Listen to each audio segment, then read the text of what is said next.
Hello everyone, आज की इस वीडियो में हम लोग बिहार बोर्ड के द्वारा जारी की गई साइंस का ऑफिशियली मॉडल पेपर का सॉल्यूशन करने जा रहे हैं। और जैसा कि आप सभी को मालूम चल ही गया होगा कि पिछले बार की तरह इस बार भी मैट्रिक के साइंस के एग्जाम पेपर में 1 से लेकर 80 तक के ऑब्जेक्टिव सवाल पूछे जाएंगे, जिनमें से केवल 40 ऑब्जेक्टिव क्वेश्चनों का आंसर OMR शीट में रंगना होगा।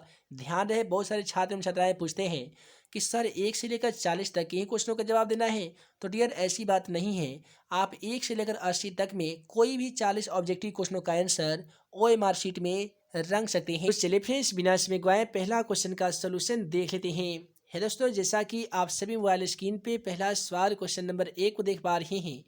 पहला सवाल कहता है कि पौधों में जनन अंग कहाँ पाए जाते हैं। तो दोस्तों, क्वेश्चन का सही जवाब ऑप्शन बी हो जाएगा। पौधों में जनन अंग जो होते हैं वो पुष्प अर्थात फूल में पाए जाते हैं। उसके बाद में अगला सवाल उसमें दो कहता है कि प्रकाश संश्लेषण की क्रिया होती है। तो याद रखिएगा, प्रकाश संश्लेषण की क्रिया सभी हरे पौधों में संपन्न होती है। अतः क्वेश्चन का सही जवाब ऑप्शन डी होगा। उसके बाद में अगला सवाल इसमें 3 कहता है कि प्रकाश संश्लेषण की क्रिया में ऑक्सीजन किससे बाहर निकलता है। तो प्रकाश संश्लेषण की जो क्रिया होती है उसमें ऑक्सीजन जल से बाहर निकलता है। तो क्वेश्चन का सही जवाब ऑप्शन ए हो जाएगा, जल। उसके बाद में अगला सवाल क्वेश्चन 4 को देखिए कि जठर ग्रंथियां कहाँ पाई जाती है। बहुत सिंपल सवाल है। जठर ग्रंथियां जो है वो यकृत यानी लीवर में पाई जाती है। तो क्वेश्चन 4 का सही जवाब ऑप्शन ए होगा, यकृत यानी लीवर। उसके बाद में क्वेश्चन 5 को देखिए कि ग्लाइकोलिसिस की क्रिया संपन्न होती है। तो दोस्तों, ग्लाइकोलिसिस की जो प्रक्रिया है वो कहाँ संपन्न होती है। तो ये होती है कोशिका द्रव में, जो कि ऑप्शन डी में है। अतः क्वेश्चन का सही जवाब ऑप्शन डी होगा, कोशिका द्रव में। उसके बाद में क्वेश्चन 6 कहता है इथाइल अल्कोहल किस प्रकार के श्वसन से बनता है। तो दोस्तों याद रखिएगा, इथाइल जो अल्कोहल है यह वायवीय श्वसन से तो नहीं बनता है, लेकिन अवायवीय श्वसन से बनता है। तो क्वेश्चन का सही जवाब ऑप्शन बी होगा, अवायवीय श्वसन। उसके बाद में अगला सवाल क्वेश्चन 7 को देखिए कि सबसे छोटी अंतःस्रावी ग्रंथि कौन सी है। तो क्वेश्चन 7 का सही जवाब ऑप्शन बी हो जाएगा। सबसे छोटी और अंतःस्रावी ग्रंथियों की बात करें तो पिट्यूटरी ग्रंथि क्वेश्चन का सही जवाब हो जाएगा। उसके बाद में अगला सवाल क्वेश्चन 8 को देखिए कि पौधों के वायवीय भागों से जल के ह्रास की क्रिया क्या कहलाती है। तो क्वेश्चन का सही जवाब ऑप्शन बी हो जाएगा, वाष्प उत्सर्जन कहलाती है। उसके बाद में अगला सवाल क्वेश्चन नंबर 9 को देख लीजिए। है दोस्तों, क्वेश्चन 9 कहता है कि घेंघा रोग पनपता है। तो घेंघा रोग कैसे पनपता है। तो याद रखिएगा, घेंघा जो रोग है इसे हम लोग ग्वाइटर रोग के नाम से भी जानते हैं। ग्वाइटर अथवा घेंघा आयोडीन की कमी के कारण ही पनपता है। क्वेश्चन का सही जवाब ऑप्शन सी हो जाएगा, आयोडीन की कमी से। उसके बाद में अगला सवाल देखिए कि प्रकाश में रक्त में हल्के पीले रंग के चिपचिपे द्रव को क्या कहते हैं। तो दोस्तों, रक्त में यानी खून में हल्के पीले चिपचिपे रंग का जो रंग होता है, पीला रंग जो होता है, उस चिपचिपे द्रव को क्या कहा जाता है। तो उसे प्लाज्मा कहा जाता है, जो कि ऑप्शन ए में है। अतः क्वेश्चन का सही जवाब ऑप्शन ए होगा।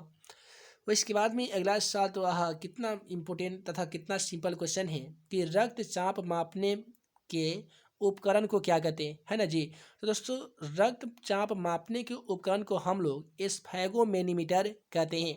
दूसरे शब्दों में सवाल ऐसे ही पूछे जा सकते हैं कि ब्लड प्रेशर मापने वाले मशीन को क्या कहते हैं। तो स्फैगोमेनीमीटर कहते हैं। उसके बाद में अगला सवाल कहता है कि वाष्प उत्सर्जन की क्रिया कहाँ पाई जाती है। काफ़ी सिंपल सवाल है। क्वेश्चन 12 का सही जवाब ऑप्शन बी हो जाएगा। वाष्प उत्सर्जन की क्रिया ना ही जीव जंतु में पाई जाती है और ना ही पौधों और जंतु दोनों में पाई जाती है, बल्कि वाष्प उत्सर्जन की क्रिया केवल प्लांट्स अर्थात पौधों में पाई जाती है। अगला सवाल उसमें 13 कहता है कि निम्नलिखित में से किसमें खुला परिसंचरण तंत्र पाया जाता है। यदि आप पहले से ऑब्जेक्टिव याद किए होंगे तो आप यहाँ पे ऑप्शन को देखकर भ्रमित हो जाइएगा, क्योंकि आप याद किए होंगे कि खुला परिसंचरण तंत्र जो है वो काकरोच में पाया जाता है। लेकिन ये भी जान लीजिए, काकरोच को ही तिलचट्टा कहा जाता है, इसलिए क्वेश्चन का सही जवाब ऑप्शन सी होगा, तिलचट्टा। उसके बाद में अगला सवाल देखिए कि रक्त क्या है। काफ़ी सिंपल सवाल है। रक्त एक प्रकार का ऊतक होता है, और ऊतक में भी कौन सा ऊतक। तो दोस्तों, ऊतक में ये सरल संयोजी ऊतक होता है। तो संयोजी ऊतक होता है रक्त। उसके बाद में अगला सवाल देखिए कि मूत्र का पीला रंग किस वर्ण के कारण होता है। तो यहाँ पे क्वेश्चन 15 का सही जवाब ऑप्शन सी हो जाएगा। यूरोक्रोम के कारण ही मूत्र अर्थात पेशाब का जो रंग है वो पीला हो जाता है। उसके बाद में अगला सवाल क्वेश्चन 16 कहता है निम्नलिखित में से कौन एक उभयलिंगी जंतु है। बहुत ही सिंपल सवाल है ना जी। उम्मीद है कि आपका इसका तो आंसर जानते ही होंगे कि उभयलिंगी जंतु की बात की जाएगी तो केंचुआ हो जाएगा। केंचुआ एक ऐसा जंतु है जिसके लिंगों की पता नहीं चलता है, तो ऐसे सभी जंतुओं को उभयलिंगी जंतु कहा जाता है। और इसके बाद में देखिए कि यूरिया रक्त में कहाँ से प्रवेश करती है। तो क्वेश्चन 17 का सही जवाब ऑप्शन सी हो जाएगा। यूरिया रक्त में यकृत अर्थात लीवर के माध्यम से ही प्रवेश करती है। और इसके बाद में अगला सवाल क्वेश्चन 18 कहता है कि जैव आवर्धन प्रदर्शित करने वाला रसायन क्या है। दोस्तों जैव आवर्धन प्रदर्शित करने वाला जो रसायन है वो डीडीटी है और यह एक रसायन है। और याद रखिएगा एटीपी भी आपके मैट्रिक एग्जाम पे पहले पूछे जाते हैं कि एटीपी का पूरा नाम क्या होता है। तो एनिडोसिन ट्राइफॉस्फेट होता है। सीएफसी का पूरा नाम क्या होता है, तो क्लोरोफ्लोरोकार्बन होता है। उसके बाद में अगला सवाल करता है निम्नलिखित में से कौन एक प्राथमिक उपभोक्ता है। तो दोस्तों प्राथमिक उपभोक्ता की बात करेंगे तो क्वेश्चन का सही जवाब ऑप्शन बी हो जाएगा, यानी शाकाहारी जीव जो होते हैं वो प्राथमिक उपभोक्ता कहलाते हैं। उसके बाद में कहता है कि निम्नलिखित में से कौन सा भूमिगत जल का उदाहरण है। तो देखिए नदी, तालाब और समुद्र इसमें ऑलरेडी पानी होता है, लेकिन कुआं एक ऐसा ऑप्शन है जिससे भूमिगत जल की प्राप्ति होती है। तो क्वेश्चन का सही जवाब ऑप्शन ए हो जाएगा, कुआं। उसके बाद में अगला सवाल देखिए कि प्राकृतिक चुनाव द्वारा जीवों का विकास क्या कहलाता है। तो दोस्तों याद रखिएगा प्राकृतिक चयन का जो सिद्धांत दिए थे वो किसने दिए थे, तो मालूम है ना जी। दोस्तों प्राकृतिक चयन का सिद्धांत लेमार्क महोदय ने दिया था। तो इसलिए क्वेश्चन 21 का जो बिल्कुल सही जवाब हो जाए, देखिए लेमार्क नहीं बल्कि डार्विन दिए थे। तो क्वेश्चन 21 का जो सही जवाब हो जाएगा वो डार्विनवाद हो जाएगा। एक और सवाल मैट्रिक के एग्जाम पे पूछा जाता है कि प्राकृतिक चयन का सिद्धांत किसने दिया था, तो चार्ल्स डार्विन क्वेश्चन का सही जवाब हो जाएगा। अगला सवाल करता है हरे पौधे कहलाते हैं। काफ़ी सिंपल सवाल है। तो जितने भी हरे पौधे होते हैं वे सब उत्पादक कहलाते हैं। क्वेश्चन का सही जवाब ऑप्शन सी होगा, उत्पादक। उसके बाद में कहता है कि अंडोत्सर्जन का क्या कारण है। तो दोस्तों अंडों का उत्सर्जन जो होता है अंडोत्सर्जन, इसका क्या कारण है, तो इसका तो हालांकि कारण FSH भी होता है और LH भी होता है, लेकिन ज़्यादा किसके कारण होता है, तो LH के कारण होता है। तो क्वेश्चन का सही जवाब LH हो जाएगा।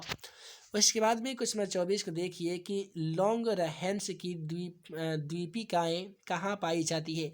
तो लॉन्गरहेंस की द्वीपिकाएँ की बात करेंगे तो ये कहाँ पाई जाती है, तो ये पाई जाती है दोस्तों अग्नाशय ग्रंथि में। क्वेश्चन का सही जवाब ऑप्शन सी होगा, अग्नाशय।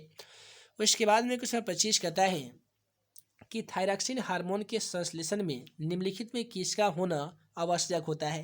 तो दोस्तों यहाँ पे क्वेश्चन 25 का सही जवाब ऑप्शन डी हो जाएगा। थायरॉक्सिन हार्मोन के संश्लेषण में आयोडीन नमक का होना काफ़ी ही ज़्यादा आवश्यक होता है। अगला सवाल देखिए कि निश्चल कणिकाएँ कहाँ पाई जाती है। उम्मीद है आप सभी को इसका आंसर तो ज़रूर मालूम होगा। निश्चल कणिकाएँ जो है वो न्यूरॉन में पाई जाती है, जो मनुष्य के शरीर की सबसे बड़ी तंत्रिका कोशिका मानी जाती है, न्यूरॉन।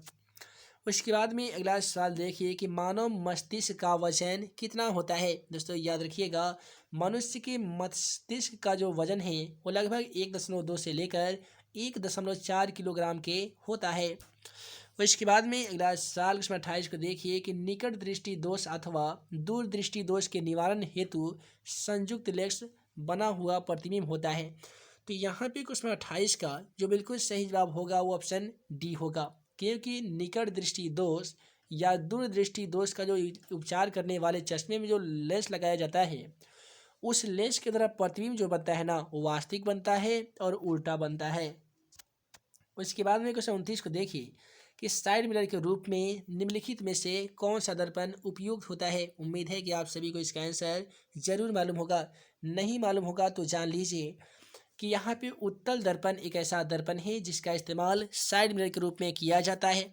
और साइड मिरर के रूप में उत्तल दर्पण का उपयोग इसलिए किया जाता है क्योंकि इसका दृष्टि क्षेत्र काफ़ी ही बड़ा तथा काफ़ी विशाल होता है, जिस कारण बड़े से बड़े वस्तुओं का प्रतिबिंब उत्तल दर्पण में आसानी तरीके से बन जाता है। यही कारण है कि साइड मिरर के रूप में अवतल दर्पण का उपयोग नहीं बल्कि उत्तल दर्पण का उपयोग किया जाता है। उसके बाद में अगला सवाल देखिए, उत्तल लेंस द्वारा प्रतिबिंब प्राप्त होता है, यानी उत्तल दर्पण के द्वारा हमें किस प्रकार की प्रतिबिंब की प्राप्ति होती है। तो दोस्तों अवतल दर्पण है, तो अवतल दर्पण के द्वारा आभासी, सीधा और वस्तु से छोटा, ये तीनों प्रकार के प्रतिबिंब हमें मिलते हैं। अतः हम कह सकते हैं क्वेश्चन का सही जवाब ऑप्शन डी हो जाएगा, इनमें से सभी। अगला सवाल 131 को देखिए कि ऊर्जा का एसआई मात्रक क्या होता है। उम्मीद है आप सभी को इसका आंसर तो जरूर मालूम होगा, है ना जी। तो ऊर्जा का जो एसआई मात्रक होता है वो जूल होता है। क्या होता है? जूल होता है, जो कि ऑप्शन ए में है। अतः क्वेश्चन का सही जवाब ऑप्शन ए होगा। उसके बाद में अगला सवाल क्वेश्चन 32 को देख लीजिए। यहाँ पे क्वेश्चन 32 कहता है कि आकाश का रंग नीला होना किस परिघटना का परिणाम है। आसान शब्दों में कहे तो आकाश का जो रंग नीला होता है ये किस घटना के द्वारा ही होता है। पहला ऑप्शन अपवर्तन, तो अपवर्तन के कारण तो आकाश का रंग नीला होगा नहीं। प्रकीर्णन और परावर्तन डी में दिया जाएगा, इनमें से कोई नहीं। दोस्तों याद रखिएगा, आकाश का जो रंग है नीला, वह प्रकाश के प्रकीर्णन के घटना के कारण ही आकाश का रंग हमें नीला दिखाई देता है। तो क्वेश्चन का सही जवाब क्या होगा? ऑप्शन बी होगा, प्रकीर्णन। उसके बाद में अगला सवाल देखिए कि समान नेत्र के लिए अस्पष्ट दृष्टि की न्यूनतम दूरी कितनी होती है। याद रखिएगा, इससे रिलेटेड दो सवाल पूछे जाते हैं। पहला सवाल पूछा जाएगा कि समान नेत्र के लिए अस्पष्ट दृष्टि का न्यूनतम दूरी कितनी होती है। तो वैसे स्थिति में क्वेश्चन का सही जवाब 25 सेमी हो जाएगा। लेकिन यहाँ पे अस्पष्ट दृष्टि का न्यूनतम दूरी पूछा जाएगा तो 25 सेमी, और दूर दूरी पूछा जाएगा तो क्या होगा दोस्तों? अनंत हो जाएगा। क्या होगा? अनंत होगा। और इसके बाद में अगला सवाल क्वेश्चन 34 को देखिए। क्वेश्चन 34 में जरा आपको ध्यान से दिमाग लगा कर ऐसे क्वेश्चनों का सॉल्व करना है। कहता है कि किसी उत्तल लेंस का फोकसांतर 50 सेमी है तो उसकी क्षमता कितनी हो जाएगी। यहाँ पे फोकसांतर अर्थात एफ का जो मान की प्राप्ति आपको मिल गई है वो 50 सेमी है। आपको ज्ञात करना है उत्तल लेंस की क्षमता। तो यहाँ पे उत्तल लेंस की क्षमता बराबर क्या होता है? तो 1/p होता है। तो आप 1/, यहाँ पे 50 कर सकते हैं। लेकिन क्वेश्चन में आपको 50 सेमी दे रखा है और उत्तल लेंस की क्षमता तो मीटर में होती है ना जी। तो 50 सेमी को मीटर में बदलने के लिए आपको क्या करना होगा? 100 से भाग लगाना होगा। 100 से भाग लगाने का मतलब क्या कीजिएगा, नीचे वाला 100 को ऊपर भेज दीजिए, तो ऊपर यहाँ पे 100 हो जाएगा, नीचे 50 जाएगा। इसे घटा दीजिएगा तो 2 मरतबे यानी 50 दूनी 100, 2 मरतबे कट जाएगा। यदि आप 2 को देखिएगा तो लेकिन यहाँ पे -2 डायप्टर है और डी में दिया गया है +2 डायप्टर। तो आपको यहाँ पे देखना होगा कि कौन सा लेंस है, उत्तल है या अवतल है। तो यहाँ पे दिया गया उत्तल लेंस, और उत्तल लेंस की क्षमता धनात्मक होती है। इसलिए क्वेश्चन का सही जवाब +2d यानी +2 डायप्टर हो जाएगा। यहाँ पे उत्तल लेंस के बदले में माइनस अगर रहता अवतल लेंस तो क्वेश्चन का सही जवाब -2 डायप्टर हो जाता। फिलहाल इस क्वेश्चन का सही जवाब ऑप्शन डी होगा।